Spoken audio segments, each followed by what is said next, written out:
Estamos de volta com a Educadoc e, Roberta, por gentileza, educação infantil, a importância do intérprete, da intérprete Libras na educação infantil. Você está com essa experiência agora, como você é Tá sendo o meu professora, não é isso? fascínio, Hugo, a educação infantil.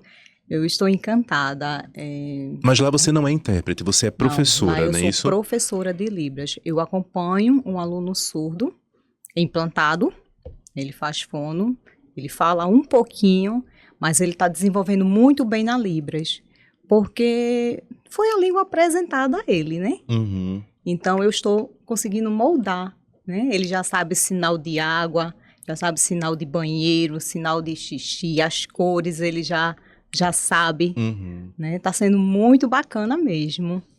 Joia. Que legal seria se a gente tivesse em toda escola de educação infantil profissional o intérprete, por exemplo, né, que pudesse estar lá e as crianças já pudessem crescer com Exatamente. essa segunda língua, não é isso? Porque eu tenho essa experiência positiva, mas eu também eu tenho experiências negativas, Sim. né?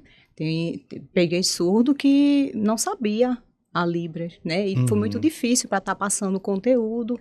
Então ele precisou ir para a sala do AE para ter esse acompanhamento, né? Que é no contraturno, né? Que Uhum. existe um atendimento educacional especializado para Uhum. poder desenvolver e dar continuidade no processo de ensino-aprendizagem, né?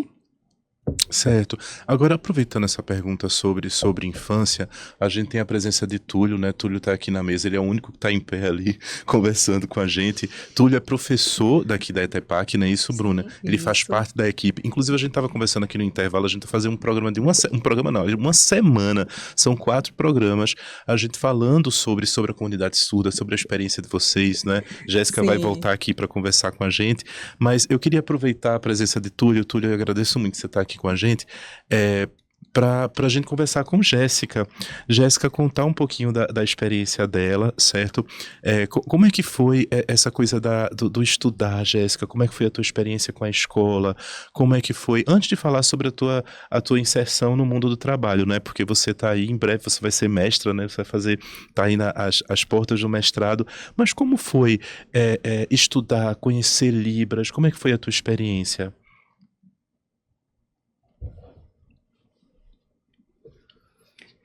Eu gostaria de agradecer a oportunidade de estar aqui nesse MesaCast. Estou muito feliz. De fato, eu sou surda. Esse é o meu sinal na comunidade surda.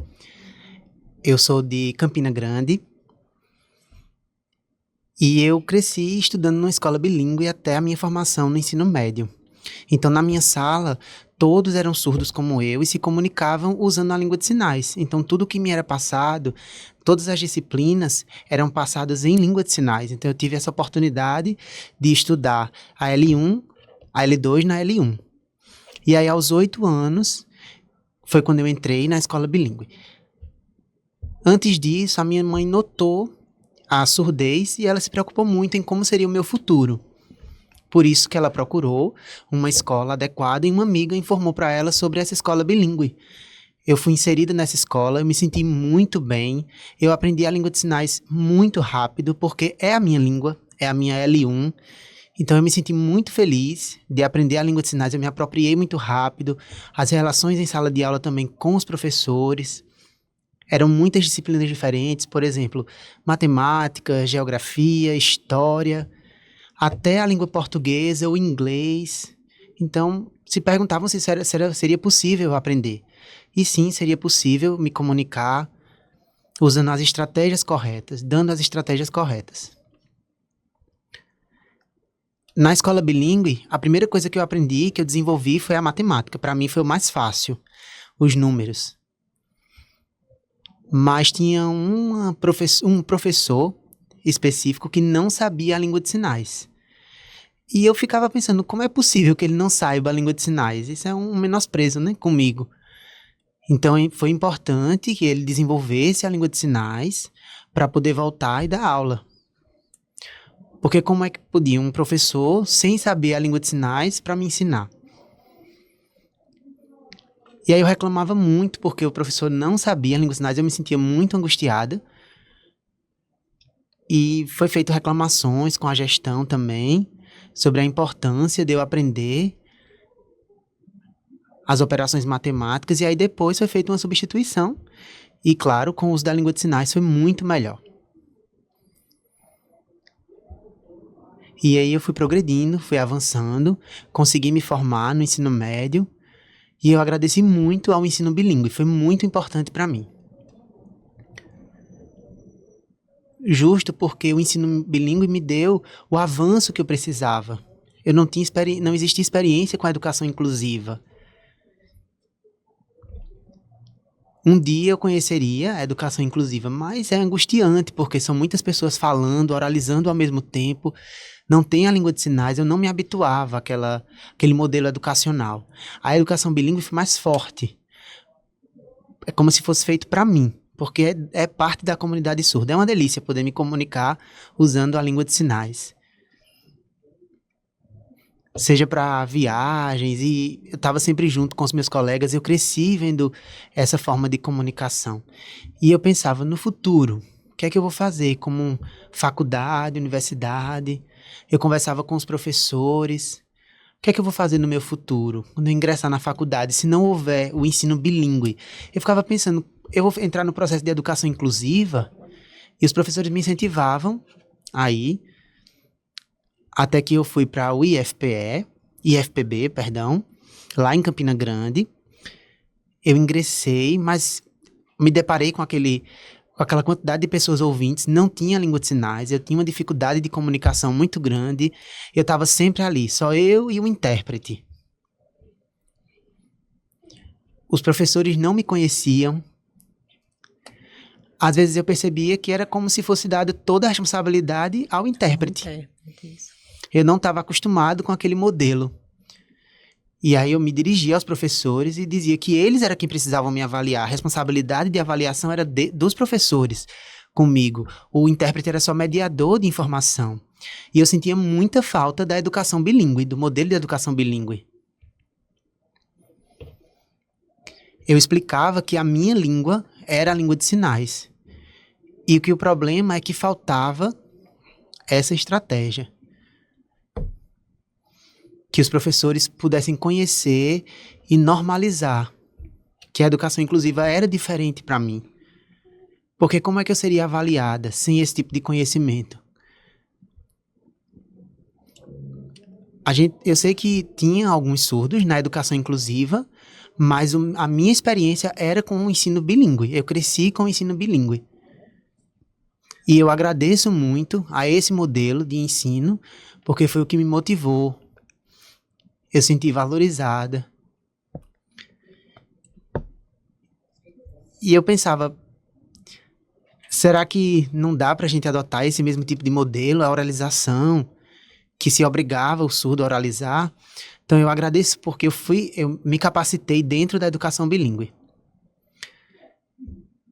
Depois, no processo de reforço, em particular, que me era ensinado também a língua de sinais, e eu aprendia também a ler, e eu me esforcei.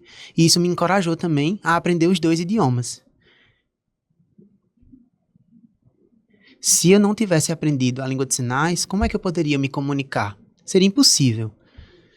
Então, a importância de aprender a língua de sinais que me foi dada para que eu pudesse me comunicar com qualquer pessoa. E é importante que os professores também tenham esse domínio para essa relação com o estudante. Então, eu aprendi realmente até o ensino médio, dentro da educação bilíngue. Bacana. Jéssica, agora conta pra gente, como é que era na tua casa? O pessoal sabia falar Libras? Como é que era no teu ciclo de amigos? Como é que era com os teus vizinhos e vizinhas? Como é que era? E fala um pouco também da tua rotina, porque você fala que teve dificuldades no IF, né? Mas como são essas dificuldades no dia a dia? Para marcar uma consulta médica, como é que você faz? E você, eu suponho que você também ajuda outras pessoas, né? Porque você é uma acadêmica, você é uma pesquisadora, você é uma pessoa que tem buscado estudar, buscado aprender. Como é que é essa tua rotina? Como é que é o teu dia a dia? Como foi, né, na tua família e como é hoje?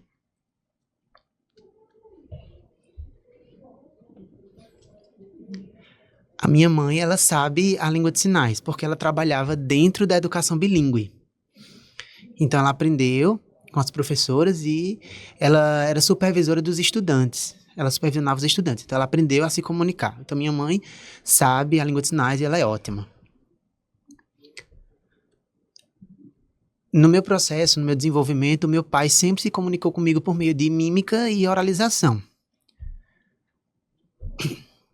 Depois o meu pai sai de cena e aí ficamos só eu e minha mãe. E claro que eu me deparei com a situação de ter muitas pessoas que não sabiam a língua de sinais, mas aí aos 10 anos, eu me deparei com uma prima que começou a ter contato comigo, a quem eu comecei a ensinar os sinais, e nessa convivência, nós crescemos juntas, nós duas. Ela não é intérprete, ela aprendeu só como pessoa da minha família para a gente poder se comunicar. Depois, a minha mãe notou que eu estava doente. Eventualmente eu adoecia, sentia alguma dor, e minha mãe já sabia mais ou menos onde era, como era que acontecia. Então, esse processo era minha mãe quem me acompanhava ao consultório. Eu tinha essa dependência, realmente.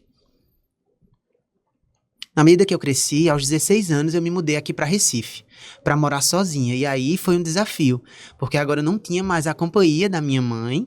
E sim, eu me deparei com muitas barreiras, eram poucos intérpretes, os lugares que disponibilizavam os intérpretes eram muito poucos. E a minha dependência foi usar a videochamada. Eventualmente, a minha mãe não podia e eu encontrava um amigo que pudesse substituir a minha mãe, mas eu ficava pensando, como é que a sociedade sabe que eu existo no Brasil, mas parece que eu sou invisível? Isso me deixava muito angustiada. Eu não me sentia vista dentro da sociedade porque as pessoas não sabiam a língua de sinais, existia essa barreira para que eu pudesse me comunicar. Eu entendia que eu não era o problema. A sociedade quem precisava buscar informação, buscar se adequar ao se deparar com essa situação, fosse nos médicos, nos diversos espaços sociais. E eu comecei a exigir isso, em qualquer lugar que eu encontrava, conversando com os surdos também, e eu percebia essa dificuldade. Até que um dia aconteceu que eu fui para uma consulta médica e o médico não aceitou a videochamada para o intérprete. Ele simplesmente desligou. Não teve nenhum tipo de respeito por mim. Eu processei a pessoa por essa falta de respeito, porque eu sou um ser humano, um sujeito na sociedade. E com o passar do tempo, eu percebi que as pessoas queriam só que eu oralizasse, por meio de um implante, ou fosse para o fonoaudiólogo, praticasse a oralização. É um modelo, né? E que contraria o uso da língua de sinais. Eu perguntei a alguns colegas se já tinha acontecido com eles também, e a grande maioria falou sobre essa questão da oralização. E eu pensava que sofrimento a comunidade surda tem enfrentado, porque a gente quer a Libras e a sociedade em geral está escolhendo a oralização, mas não é uma escolha nossa. A nossa escolha é a língua de sinais. Eu não posso ser obrigada a oralizar, porque eu cresci de uma maneira diferente. A minha família não me obrigou a me comunicar dessa forma.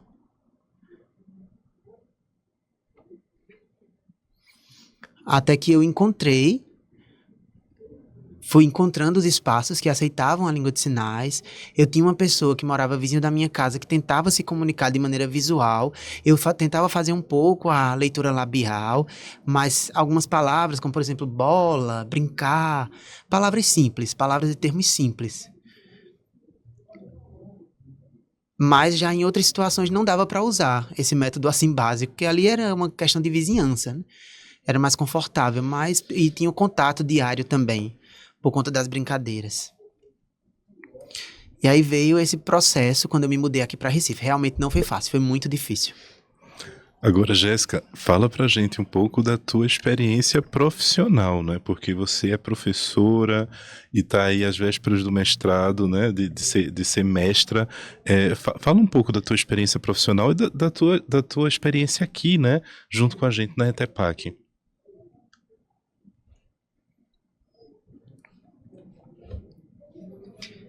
Eu ingressei na universidade no curso de Letras Libras, porém, antes disso, eu pensei em fazer um outro curso de engenharia, Mas a minha mãe me aconselhou,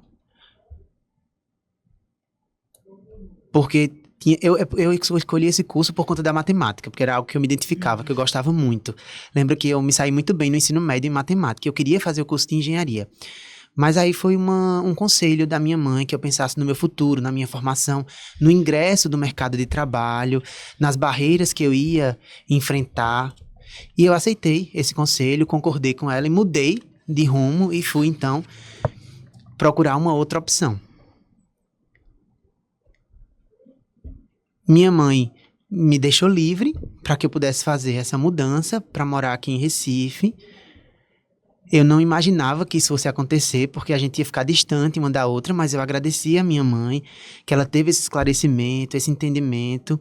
Seria difícil, dolorosa a separação, mas depois eu fui me sentindo muito bem. Eu gostei do curso de Letras Libras, porque também tinha essa proposta bilíngue, que era a mesma coisa que eu tinha me deparado no ensino médio, e eu fiquei muito contente no curso de Letras Libras. Depois que eu me formei, eu passei no concurso do Estado, fui aprovada. Antes disso, eu pensei, quando eu me formei, sobre a minha volta para Campina Grande. Mas aí, como eu fui chamada no concurso, eu acabei ficando aqui em Recife. Então, primeiro, eu entrei na GRE Metro Norte, aqui em Recife. Tive essa experiência de trabalho lá, mas como não tinha intérprete, infelizmente, também existia essa barreira comunicacional. Depois de um ano em conversa com a chefia sobre essa questão comunicacional, sobre a falta do intérprete, e que era difícil para mim, que eu não conseguia avançar no meu trabalho, e aí foi que houve essa mudança, para que eu pudesse aprender, para que eu pudesse ensinar os estudantes surdos, que muitos viam apenas e pensavam, é muito bonito, é muito legal, mas o que é que tá além disso? Como é que é a vida da pessoa surda? A Libras é muito bonita, mas e depois disso? Tem que ir além. Existe a barreira. E eu disse, bem-vindo ao mundo dos estudantes surdos. Daí a importância de formar profissionais, pedagogos, advogados, nas diferentes áreas, diferentes perfis, para que esses profissionais estejam na sociedade. E que a comunicação, usando os sinais, nas diferentes características, diferentes metodologias possam ser adotadas, para que o estudante surdo possa aprender. E isso iria, de fato, me satisfazer. Eu disse que eu queria difundir a língua de sinais. Ao me deparar com um médico, um enfermeiro, nos diferentes espaços que o estudante, a pessoa surda, o aluno surdo pudesse ocupar. Que tivesse um intérprete que se soubesse também a língua de sinais, que eram poucos na época. A maioria eram só pedagogos e licenciados, mas os advogados, por exemplo, faltava informação, precisava ser divulgado para os enfermeiros, policiais e assim por diante, para toda a sociedade em geral, para que pudesse ser fomentado esse curso, para que as pessoas pudessem aprender a língua de sinais. E a minha experiência dentro do trabalho foi muito importante para isso, para estabelecer essa comunicação, porque não é só a comunicação dentro da escola e fora dela. Falta que essa comunicação seja estabelecida, que é a acessibilidade comunicacional. Certo. Fala um pouquinho do mestrado, né? E esse mestrado que está chegando aí?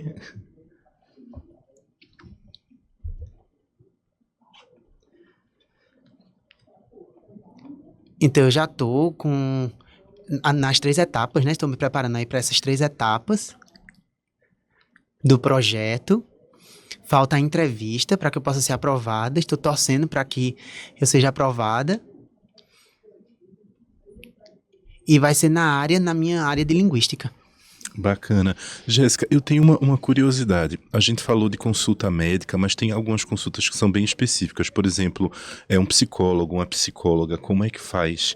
Porque existem hoje psicólogos e psicólogas que já atendem, né, como intérprete de Libras, porque você vai falar de coisas muito pessoais, né, coisas muito suas. Então você tem uma pessoa interpretando, é uma pessoa que vai saber, uma pessoa a mais para saber coisas da sua vida. Então como é que é hoje, fora da educação, não é? A gente já encontra um ambiente acessível, você já encontra profissionais que estão na educação bilíngue, digamos assim, Ou a gente ainda está restrito ao ambiente educacional, ao ambiente escolar, digamos assim?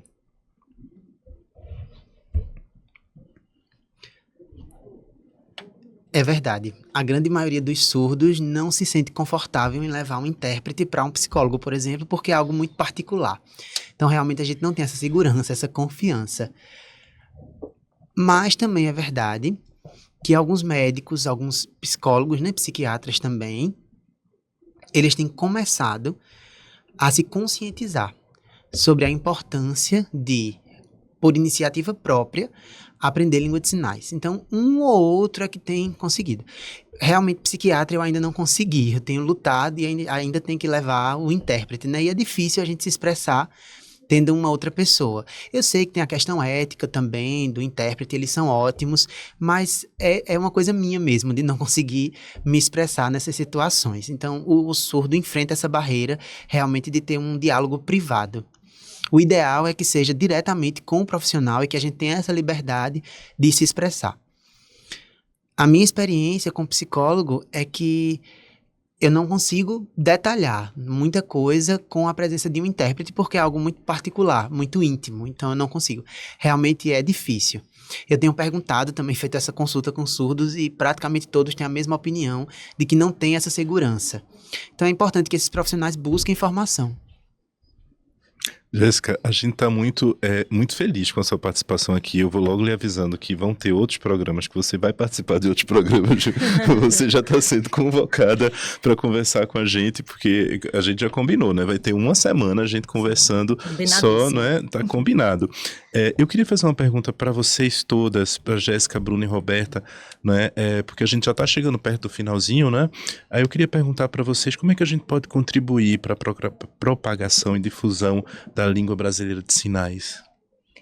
Incentivando as pessoas a aprenderem a Libras, porque é importante demais, né? O sujeito surdo, ele se sente importante, né, na sociedade, né? Independente da sua área de atuação, da sua profissão. É muito importante que aconteça essa comunicação com as pessoas surdas.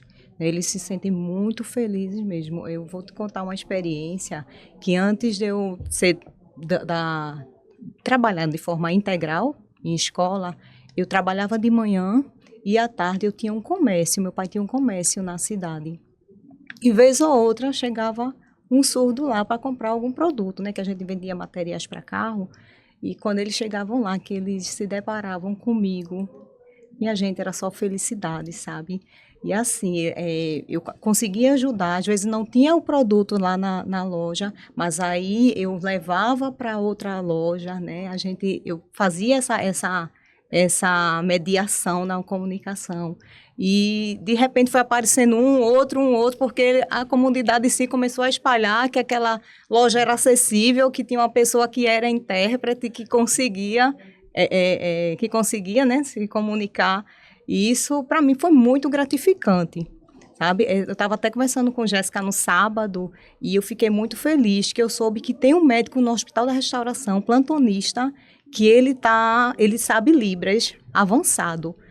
Menina, foi uma felicidade para mim, sabe? É uma maravilha isso, sabe? Sim. Porque a coisa está acontecendo, devagar, mas está acontecendo, Hugo. Né? E precisa realmente a pessoa tomar consciência de aprender, como eu disse para você, se você não pode fazer um curso presencial, faça um online, faça o básico, mas dê o pontapé inicial, não é verdade? Sim. Exatamente. Para que ele seja um profissional acessível, é exatamente isso. É eu chegar na biblioteca e ter um profissional para me atender e eu me sentir confortável, porque eu estou sendo atendida na minha língua. Sim. Psicólogo, como a Jéssica colocou. Então, veja na sua região, na sua cidade, onde tem cursos de Libras, que você possa se inscrever, possa se dedicar, seja online, seja presencial, mas que busque o conhecimento. Porque o conhecimento, ele abre fronteiras e vai fazer com que você participe da inclusão. Que não o sujeito surdo venha para ser incluído no seu universo, mas que você se empenhe para se incluir no universo do surdo. Então, busque curso de Libras. Se tiver interesse, futuramente, ser intérprete, estamos aqui para lhe receber.